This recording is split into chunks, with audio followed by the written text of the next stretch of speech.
the place you found me, and I surrender when your grace covered my shame and saw my need.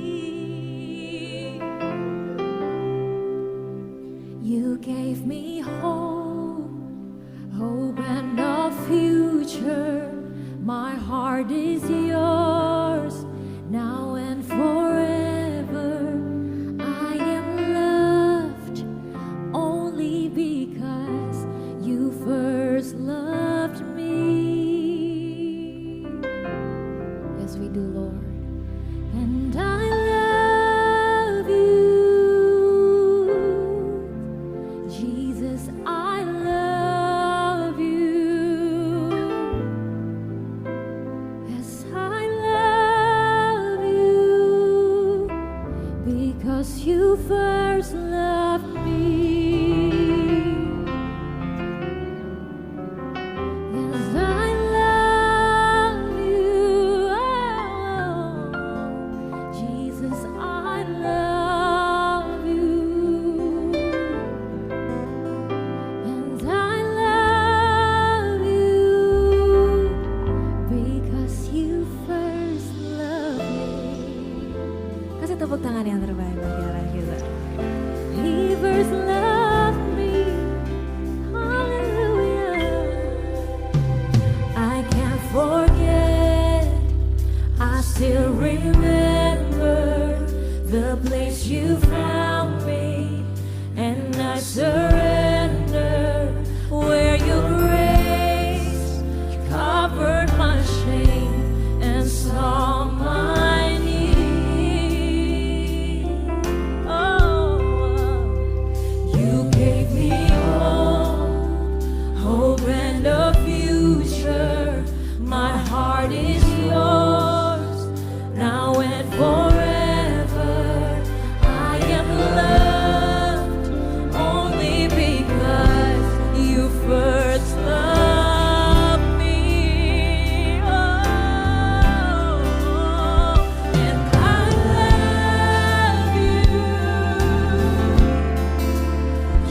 Shalom Bapak Ibu dan teman-teman semuanya. Shalom Ibu Meriana. Terima kasih buat kesempatan pada malam hari ini bersama Tuhan Yesus Kristus ya teman-temannya. Oke, pada malam hari ini saya akan presentasi dengan tema pandangan etika Kristen terhadap euthanasia.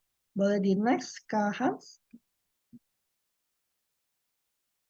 Nah, kita akan membahas ini teman-teman. Apa sih arti euthanasia itu sendiri teman-temannya? Bagaimana kalau kita melihat di latar belakang ini ya, bahwa euthanasia itu merupakan satu siklus kehidupan dari proses kehidupan manusia, baik pembuahan, kelahiran, pertumbuhan, dan kematian. Jadi kelahiran dan kehidupan pun itu dengan pun adalah hak yang prerogatif atau namanya prerogatifnya Allah ya.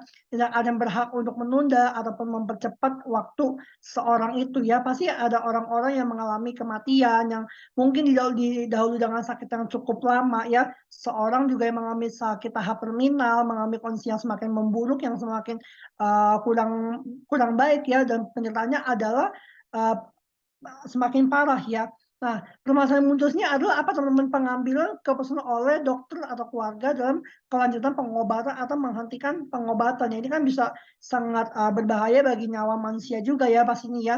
Nah, karena bila pengobatan itu tidak dilanjutkan, itu pasti dapat membawa hasil yang kurang baik, yang pasti akan membawa pada fase kematian ya. Oke, boleh di next Kak Hans. Nah, yang selanjutnya adalah euthanasia ini dirumuskan kematian yang lembut dan nyaman, terutama pada orang yang menderita sakit yang penuh penderitaan dan tidak tersembuhkan. Karena melihat penderitaan, maka diusahakan kematian dengan mudah atau tanpa rasa sakit ya. Tadi kayak saya bilang mungkin mengulangi pengobatannya dengan cara juga mengakhiri hidup yang disengaja ya. Jadi itu pembunuhan ya, karena rasa kasihan supaya seorang itu meninggal, supaya lewat dengan cepat ya, mengakhiri pertandingannya, mengakhiri penyertaannya teman-teman ya. Satu halnya masih menjadi pro dan kontra sejak dari dulu ya. Oleh sebab itu penulis akan memaparkan bagaimana pandangan etika Kristen terhadap hal tersebut ya. Boleh di next Kak Hans, cepat aja. Nah, ke depan manusia melewati fase kelahiran, pertumbuhan, kematian. Tadi ini juga semua udah dibahas namanya, kemarin dapat disebabkan oleh berbagai macam hal ya. Di antara adalah terjadi kecelakaan ataupun sakit penyakit pembunuhan ya. Orang-orang yang mengalami sakit ya yang semakin parah dan membuat tuh semakin memburuk keadaannya. Boleh di next Kak Hans? Nah, pengertian euthanasia ini berasal dari bahasa Yunani, Bapak Ibu dan teman-teman, yang yang artinya bahasia, baik ya. Dan thanasia emang kematian ya, yang artinya adalah kematian yang baik atau mati dengan baik ya. Maksud dari euthanasia adalah membuat orang mati tanpa derita ya. Jadi kayak saya bilang, bagaimana mungkin mempercepat kematian dengan hal-hal yang sengaja maupun keputusan pada rumah sakit, dokter juga keluarga. Next, Kak Hans. Nah, apa sih pengertian euthanasia itu, Bapak Ibu dan teman-teman? Pengertian euthanasia adalah upaya untuk memperpendek rasa kesakitan dari pasien yang dialami secara berkepanjangan ya, dan mengakhiri hidup seseorang. Nah, euthanasia ini pun juga pembunuhan tanpa penyertaan ya. Ini diberikan kepada pasien yang sudah tidak mungkin disembuhkan ya.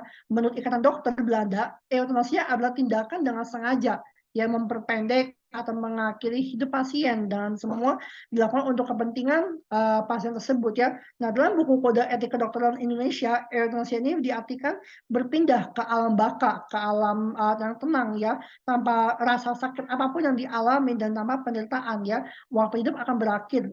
Makanya penderitaan pasien pun akan diringankan dengan obat penenang ya. Mungkin banyak orang-orang sakit yang suka minum obat ini, Bapak Ibu dan teman-teman, ini bisa sangat berbahaya ya. Boleh di next Kak Hans? Nah, next. Nah, di sini yang kedua adalah kita akan membahas pandangan agama Kristen terhadap euthanasia berdasarkan ajaran Alkitab, doktrin gereja, dan teologi Kristen. Ya, bagaimana pandangan agama Kristen ini terhadap euthanasia adalah sebuah topik yang kompleks dan kontroversial ya, berdasarkan ajaran Alkitab, doktrin gereja, dan teologi Kristen. Ada beberapa hal yang bisa dipertimbangkan dalam menilai euthanasia, Bapak Ibu dan teman-teman. Jadi bagaimana kalau kalau kita melihat itu apa namanya pandangan agama ini pasti banyak kontroversial ya. Boleh di Kak Hans?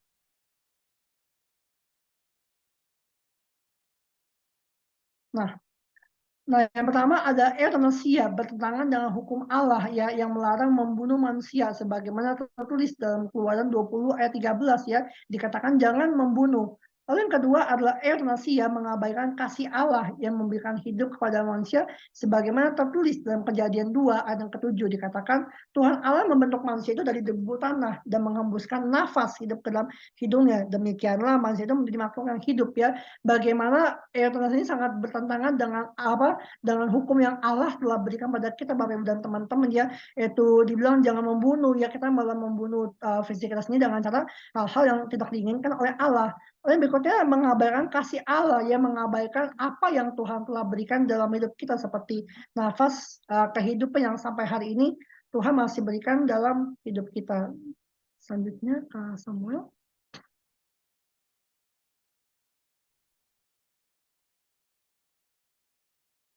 Selanjutnya.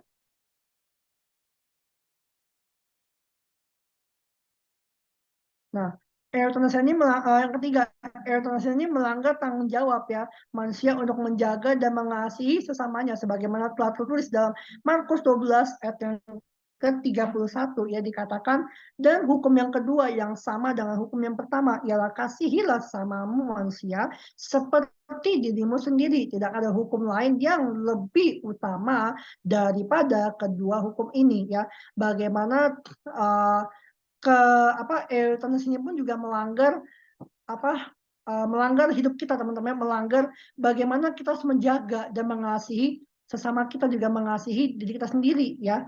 Yang selanjutnya Kak Samuel.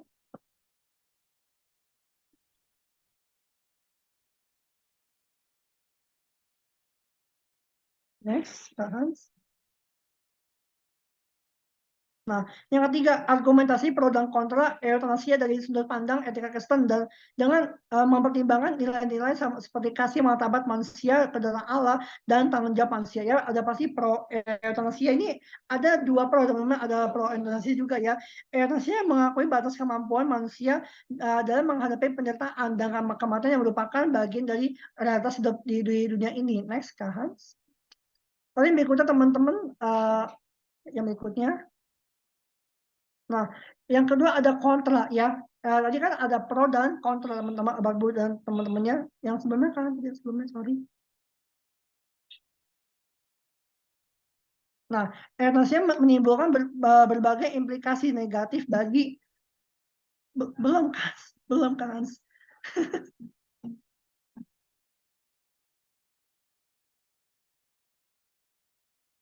Hans. Nah, sorry. Nah, benar aku ya kan. Oke, euthanasia mengakui batas kemampuan manusia dalam menghadapi penderitaan dan kematian yang merupakan bagian dari realitas hidup di dunia ini. Next, Hans.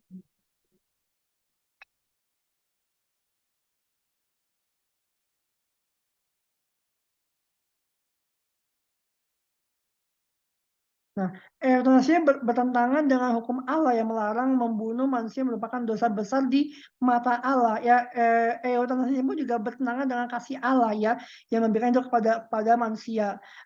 Melanggar juga tanggung jawab manusia untuk menjaga dan mengasihi samanya sebagai bagian dari perintah Allah yang kedua. Euthanasia juga bukanlah bentuk kasih yang sejati, tapi bentuk kekerasan yang menyakiti dan membunuh sesama manusia ya. Oke, next Kak Hans yang berikutnya.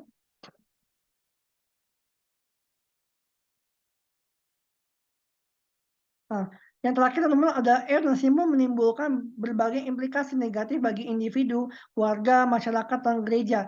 Ini pun juga menurunkan rasa hormat dan penghargaan terhadap hidup manusia, membuka pintu bagi praktik-praktik lain yang tidak etis ya seperti aborsi, infanticide, eugenika atau genosida ya, juga dapat menimbulkan rasa bersalah, pasti mengalami depresi, trauma, bahkan konflik-konflik yang tidak diinginkan akan terdampak, akan terjadi seperti dokter, perawat, keluarga, ataupun teman. Yang berikutnya, Hans. Nah, yang keempat ada solusi dalam mengatasi euthanasia Bapak Ibu dan teman-temannya. Nah, ini solusinya bagaimana? Nah, salah satu rekomendasi atau solusinya adalah sesuai dengan etika Kristen ya, itu mengatasi masalah-masalah yang berkaitan dengan euthanasia, pelayanan, hospice, ya, perawatan paliatif, dukungan psikologis dan bantuan rohani. Nah, ini ada penjelasan singkat tentang masing-masing solusi tersebut. Yang pertama ada pelayanan hospice, ya. Yang pertama, oke. Pelayanan hospice adalah pelayanan paliatif yang suportif dan berkoordinasi yang bisa disiapkan di rumah atau rumah sakit ya, dengan memberikan pelayanan fisik, psikologis, sosial dan spiritual untuk pasien yang menunggu ajal dan keluarganya. Yang kedua ada perawatan paliatif, adalah pendekatan yang meningkatkan kualitas hidup pasien dan keluarga yang menghadapi masalah kesehatan yang mengancam jiwa melalui pencegahan dan tindakan untuk mengurangi nyeri, masalah fisik, sosial dan spiritual yang menghadapi pasien selama pengobatan. Next, Kak Hans. Yang terakhir, Bapak Ibu dan teman-teman, ada dukungan psikologis ya. Dukungan psikologis adalah bantuan yang diberikan oleh profesional kesehatan mental seperti psikolog, psikiater atau konselor ya, untuk membantu pasien dan keluarga mengatasi masalah apa yang dialami ya, timbul akibat penyakit terminal seperti depresi, kecemasan, stres, trauma dan atau rasa bersalah ya. Dukungan psikologis ini pun juga bertujuan untuk meningkatkan kesejahteraan psikologis pasien dan keluarga, memperkuat coping positif serta meningkatkan harapan dan makna hidup. Bantuan rohani pun adalah bantuan yang diberikan oleh pemimpin agama, penasihat rohani atau sukarelawan agama untuk membantu pasien dan keluarga mengatasi masalah rohani yang timbul akibat penyakit terminal seperti keraguan iman, ketidakpuasan hidup, ketakutan ingin mati, kehilangan arah, kehilangan tujuan hidup. Bantuan rohani ini pun bertujuan untuk meningkatkan kesejahteraan rohani pasien dan keluarga, memperdalam hubungan dengan Allah serta memberikan penghiburan dan pengharapan. Yang solusi yang berikutnya adalah sesuai dengan etika Kristen ya, karena menghormati hukum Allah yang melarang membunuh manusia sebagaimana tertulis dalam Keluaran 20 ayat 13, jangan membunuh ya. Lalu mereka menghargai kasih Allah yang memberikan hidup pada kita ya. Next, Kak Hans. Nah, mereka menghargai kasih Allah yang memberikan hidup pada manusia sebagaimana tertulis dalam Kejadian 2 ayat 7. Tuhan Allah membentuk manusia itu dari debu tanah dan menghembuskan nafas hidup ke dalam hidungnya. Demikianlah manusia itu menjadi makhluk yang hidup. Next, Kak Hans. Mereka tunduk pada kedaulatan Allah yang berhak menentukan kapan dan bagaimana hidup manusia berakhir sebagaimana tulis dalam ayat 14 ayat 5.